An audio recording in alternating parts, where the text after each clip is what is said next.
Welcome back, everyone, to another episode of Relationships here on T&T. Today we have chosen a very interesting topic, one that concerns everyone. Whether you're dating or not, whether you're in a healthy relationship or in a toxic one or in an unhealthy relationship, I believe this topic concerns everyone. We shall be talking about stages and phases of relationships because I believe it takes two people to make a relationship work. It takes two people who are willing to give and take, but you find most people like to take more than they give. So today here we shall be talking about the phases and how a relationship unveils with Dr. Steve here on set. I will be your host, KateruiruT. Stay tuned until the end of the show. Yeah.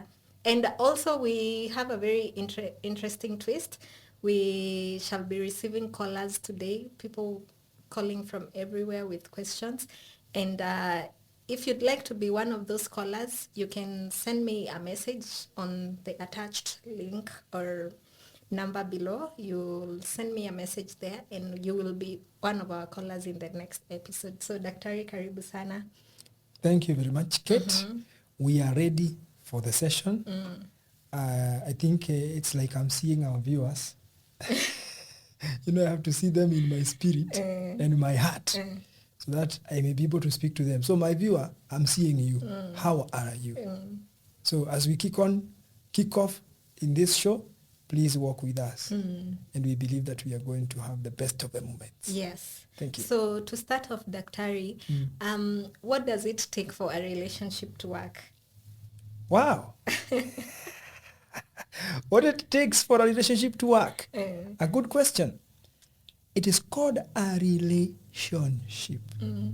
So it comes from the word relation. Relation means there are two parties, more than one parties. And that is, in this case, for example, me and the one I'm dating.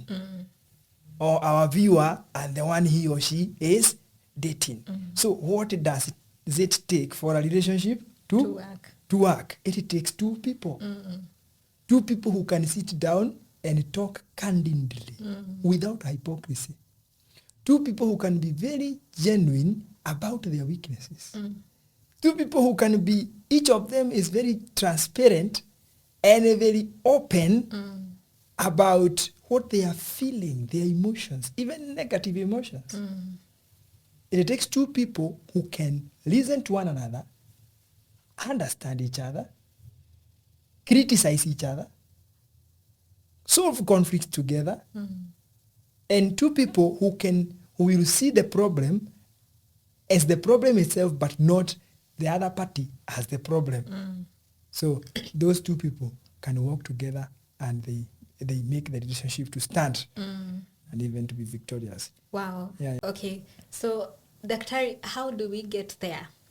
Because unapatanga, especially when a relationship is starting, you don't even remember the last time you watched TV because you're always on the phone texting back and forth on long calls for 3 hours. So how do you get to a point where even after all that fades, that you can stay even through the challenges, what you're saying now, the challenges, the conflicts? What does it take for a person to get there? Actually, Kate, it takes you to understand that a relationship progresses through stages. And you need to know now our relationship is in this particular stage. And this is how we should go about this stage.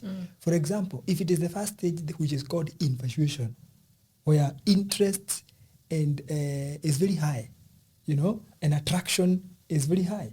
It is good to understand that there are things that are not very appropriate for that stage. Trying to bring up some conflict or asking some questions that may cause a lot of tension. That's not the best time for that. That's time for, you're beautiful, have you slept, what have you eaten? Let that relationship flow with the stages that are required. And when you come to a point where now you're experiencing conflicts and misunderstandings, don't take it like we are having a conflict because my partner is a bad person. We are having a conflict or a misunderstanding because I I am a bad person. But you are able to understand that this is normal in any relationship. And then you try to look at it, both of you. What should we do to solve these misunderstandings? So if you work together that way, finally you'll be able to reach even a point of saying, I think we have fought the battle.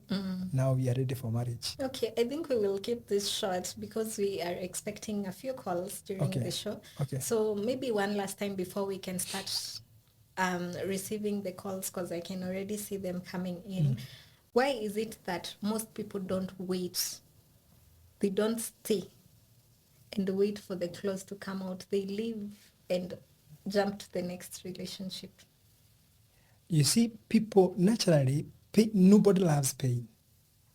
And people respond differently when they feel pain.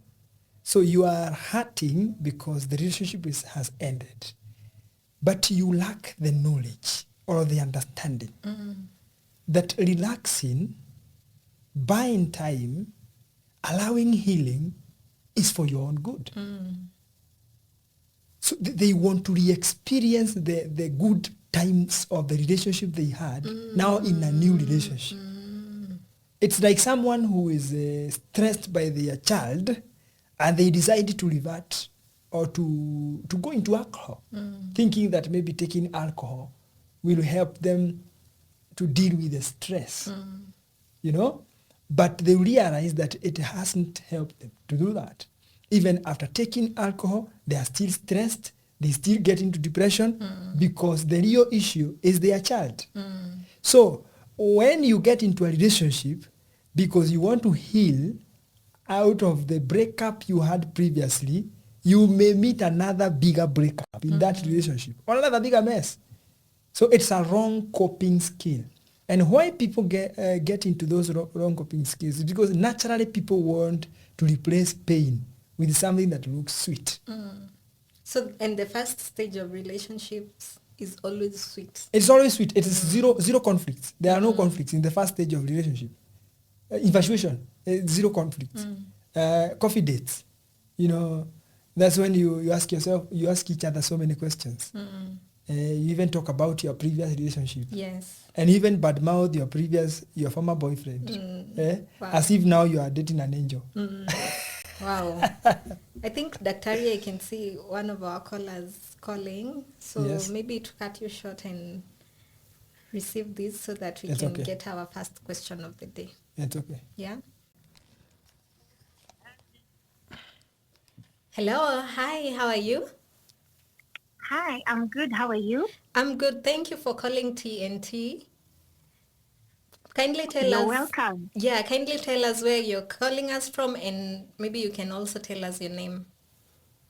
Okay, no problem. So my name is Wanjiru, and I'm calling from Nanyuki. Yes. And I am so happy to be here, first of all, because I have called and my call has been picked. Wow. Among the many. Yes. So I have a question on relationship. So this is my question. It's a bit mouthful, but I will still ask. Okay, that's okay. That's okay. Okay. Great. What does it take to rebuild a relationship? What does it take to rebuild trust in a relationship after both love and pain have been deeply felt in that relationship? And then this love has been tested by such things as silence, absence. Some mistakes were made in those moments of emotional absence by one of the partners. So what does it take to rebuild that trust after going through all those things from one partner, and now you want to rebuild that relationship? And is it even possible to rebuild it? Wow, that's such a great question. And Doctor is here. I will let him tell us from a professional point of view, what does it take to rebuild trust, to rebuild a relationship after the hardships and conflicts? So, Daktari, maybe you can answer our guest. Wow, thank you very much, Kate. And I also want to thank Wanjiro because of asking this question for many. Because I believe this is a question that many people have. How do I rebuild trust with the person I love or the person I have loved for the longest time? And I am willing to maybe rebuild the trust that was broken. I would want to say that there's one thing I normally say. It takes time to build trust, and it takes a moment to break trust, and it takes a long time to rebuild the broken trust if you are going to rebuild it. And the first thing is to ask yourself, what broke the trust? What broke the trust? Because it depends. For example, trust can be broken by infidelity, and infidelities are of different kinds. There is the financial infidelity. Someone is not transparent financially. You're not able to trust them anymore with money. It can also be emotional infidelity. That is where someone has been sharing their love, their amusement with someone else in the place of their lovers. That is an emotional entanglement. So they go and give their attention to someone else and they deny you the attention. That is emotional infidelity. There is also the sexual infidelity, where someone sleeps around with other people or with someone else and leaves you, that is an infidelity. We all know about it. There is also the social infidelity, where someone can go badmouth you, share bad information about you with other people, and therefore you're not able to trust them anymore. Broken promises, anything of lies, deception, abandonment, all those things can break trust. So the first thing is to ask yourself, what broke the trust? Then from there, you need to be very candid to one another. There is something we call open communication. You need to talk with this person, sit down and exchange words in a very somber mood, ask each other questions, explain where you need to explain from both sides. What are you feeling? Why did I do what I did? All that open communication. And if you're not able to handle the matter alone, the two of you, just the two of you, you can look for maybe a counselor, a therapist, a friend, or a confidant both of you can trust or can open up to. Because the issue of rebuilding trust is not a small thing. It is a process that requires teamwork. Sometimes you may not be able to handle those issues, just the two of you. For example, if there is the sexual infidelity, and you became married through church wedding, you had a best couple, accountability partners, you may see the need to open up to them and tell them, we have found ourselves in this mess, we don't want to break our marriage, how can you help us? So they can help you maybe to reconcile, to understand each other, and to start afresh. But there's something very important, Wanjiro, that is very, very key in rebuilding of trust, and that is forgiveness. Forgiveness. And forgiveness is a choice. We do not force people to forgive. And you cannot do anything to anybody to make them forgive. Forgiveness comes from within. And why do we forgive? Some people say, you can't forgive cheating. I can't forgive this kind of an infidelity. But there are people who even forgive cheating even for 5 times. So we don't respond the same way to these things that break trust. So if you really want to rebuild trust with your partner, you need to forgive them. And forgiveness means you have already done away with the grudge. You are no longer holding grudges against this person. Memories may remain, but you have decided to understand them as human beings, normal human beings who can make mistakes. And you decide in yourself to forgive. Why do we forgive? We forgive for ourselves. Before we do it for that other person, we do it for ourselves. Because forgiveness brings healing. Why am I talking about healing? Because broken trust is a broken heart. When you're talking about broken trust, we are talking about a broken heart. So this heart needs healing. One key antibiotic to the healing of a broken heart or trust is forgiveness. And that means now you have decided to take this person as a normal human being and understand them and believe that that forgiveness you're doing to them is going to help you heal. Then something else important, very much important, Wanjiro, is Yes. from that moment to give this person another chance. To give them another chance. That means now the old is gone. I will not remind you Yes. of what you did. I am giving you another chance to prove yourself. Yes, so I am hoping for a recreation in you. I want to see a different person in you. I have believed that you have changed. You know, give them a chance, believe they have changed, and begin to practice trusting them again. So Yes. Wow. that is very important.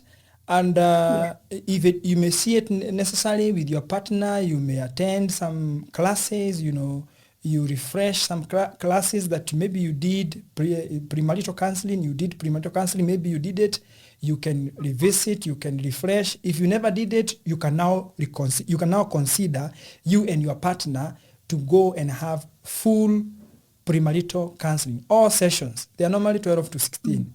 That way is like you have refreshed your marriage or your relationship. You are now starting afresh. That way you're going to be able to trust your partner again. Yeah. Wow. Wow. And how do you feel, Wanjiru? Do you feel like your question has been answered, or do you need some more insight about the matter? No, actually, my question has been very, very well answered, even in the way he's broken down the types of infidelity. I wouldn't have known. I am so happy. Wow, it's very well answered, even more than I expected. Wow.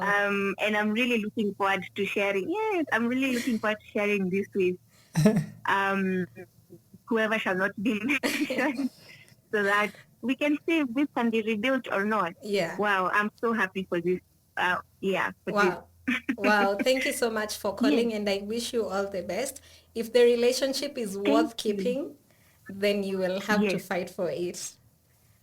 Thank you so much. I truly, truly appreciate. I look forward to many more. Thank you so much, Wanjiru. Have a good day. Thank you for calling. And you too. And thank you so much. You too. And thank you, Doc, as well. Wow. Welcome. Looking forward to hearing All more right. from you in the future. All Okay. right. Wow. Have you had that, Doc? Wow. And I think this is in line with what we've been talking about, Yes. stages of relationships. Because you see, like most people don't wait to endure that difficult part of the relationship. You see? Yes. Because like I think most people want to chase the honeymoon, the euphoria, the excitement, the adrenaline that was there initially when the relationship was beginning. That is what they expect the standards of that relationship will be, but they don't maybe keep in mind that relationships change, where you get to see people for who they really are, where you get to see Sure. their toxic sides, where you get to see their insecurities. Yeah. And most of the time your trust can be broken, or maybe you feel like it's a different person, It's a and different somehow you person. might even feel betrayed. Yeah, sure. Yeah, and most people don't know how to navigate that stage. That's true. That's true. Wow. So I'm also happy that that question has come, because actually to even help us even more to reflect on, as we reflect on the stages of dating, we'll be able to see when we come there that it is true. Some of these things happen, conflicts and misunderstandings. They break trust, and people are not able to continue with their relationship. A relationship that was meant maybe to materialize into marriage, it breaks at a particular point, because people are not able to know how to rebuild broken trust. Wow. And I loved something that you told her. When rebuilding, if she chooses to continue with the relationship, she has to accept this person and forget. That is the hardest part about rebuilding trust. Yes. Seeing this person in a new light, seeing this person, in a different way from maybe if the cause of your mistrust was maybe infidelity, or the things we were talking about in the previous episode that can cause someone to to break their trust or feel betrayed. Yes. So forgetting that and not accusing them every time you see something in a kani kama red flag. Red flag. Ndio huyo ameanza. Yes. here we go again. Yes, Oh, yes. yeah, I think that is the hardest part. Yeah, because you keep on thinking that when you see something else happening, you know, when you see your partner in the wrong, you tend to join dots Yeah. with their past mistakes, and you generalize. We normally call it a fallacy. It's a fallacy. You generalize and you say this person is all over bad. You know, you see they keep on repeating what they did. Yeah. But again, it is also sensible to be careful, to watch out on patterns of abuse and toxicity, because it is sure enough that some partners will hurt you, will do evils, and will continue repeating these evils. And then they will be fixing you to a corner, telling you, why do you keep on reminding me of my past? And then you'll be like, I'm reminding you because I don't see any change. Yeah.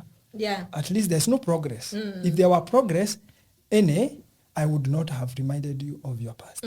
So sometimes it is necessary to do so, because maybe you are dealing with someone who is undermined, who is resolute. They still want to continue living in their evils. Yeah. Yes. And that is why we asked in the previous episode, do people really change? Is it possible for people to change? Because like what people say is that a leopard can never change its spots. So do people really change? Is it worth to give someone a second chance? Yeah, you know, we said last time that, again, change begins from within. Change does not begin from without. So for someone to change, they must make up their minds. You may do a lot of work trying to train someone, trying to drive some sense in someone, but if they are not decided to change, they will never change. Wow, I think Yeah. I'll have to cut you short, doctor. We are It's okay. receiving our second call.